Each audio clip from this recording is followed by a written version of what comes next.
Então, o que vem a ser trabalho? Seria um exemplo parecido com isso aqui. Vamos supor que eu tenho um bloco. Esse bloco aqui está sobre uma superfície. Eu vou aplicar uma força sobre esse bloco. Esse bloco está inicialmente em uma posição 1. E quando eu fizer força sobre esse bloco, essa força vai causar um deslocamento. E ele vai parar em uma distância 2. Esse corpo realizou o trabalho. Então, o trabalho ele vai relacionar a força que eu aplico nesse objeto e a distância que esse objeto percorreu, que eu vou chamar ΔS. E o ângulo também de inclinação, o cosseno do ângulo. Como ele está em uma linha reta, ele não está formando ângulo aqui. Se ele estivesse em uma rampa, aí eu teria um ângulo aqui. Mas ele está em linha reta, então o ângulo vai ser 0. E o cosseno de 0 é 1, então não preciso colocar. Então, basicamente, o conceito de trabalho na mecânica vai ser dessa maneira. Mas eu posso aplicar esse mesmo conceito para a termodinâmica. Onde, por exemplo, eu tenho um cilindro, um pistão, e inicialmente esse pistão está aqui, nessa posição 1.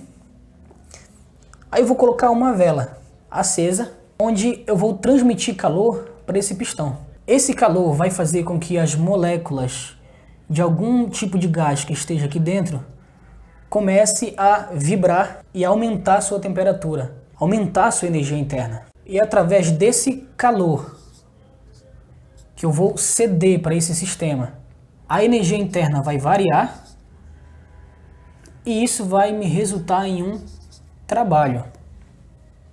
Um trabalho que resultou no deslocamento desse êmbolo do ponto 1 até o ponto 2. Eu sei que a pressão ela vai ser a força que eu exerço em uma área, então eu posso isolar a força e substituir o seu equivalente nessa fórmula aqui do trabalho, que é o conhecimento que a gente extraiu da mecânica. Então esse A vem para cá, aí fica PA,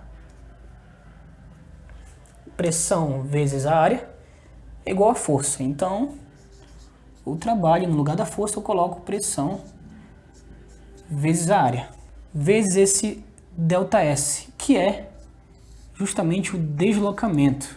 Tá? Eu vou colocar D aqui, D de deslocamento. E se eu analisar nesse cilindro aqui, a área desse cilindro, eu vou desenhar esse cilindro em pezinho bem aqui, só para visualizar melhor. Tá? Aqui eu tenho o êmbolo, que se deslocou do ponto 1 para o ponto 2. Então aqui eu tenho a distância entre eles, entre os dois pontos, e a área, que é a área do êmbolo, vezes essa distância, área vezes altura, é a mesma coisa que o volume. Então esse trabalho aqui, ele vai ser a pressão vezes a variação do volume. Agora, se eu quiser calcular o trabalho em cada pontinho desse percurso, significa que eu vou analisar as variações pequenas, infinitesimais, do trabalho ao longo desse trajeto aí. Então, analisando de forma infinitesimal o trabalho, então vai ser a variação do trabalho, pressão e dV, que é a variação do volume, tá? Variação do trabalho e variação do volume. Então o que eu posso fazer aqui? Eu posso integrar dos dois lados.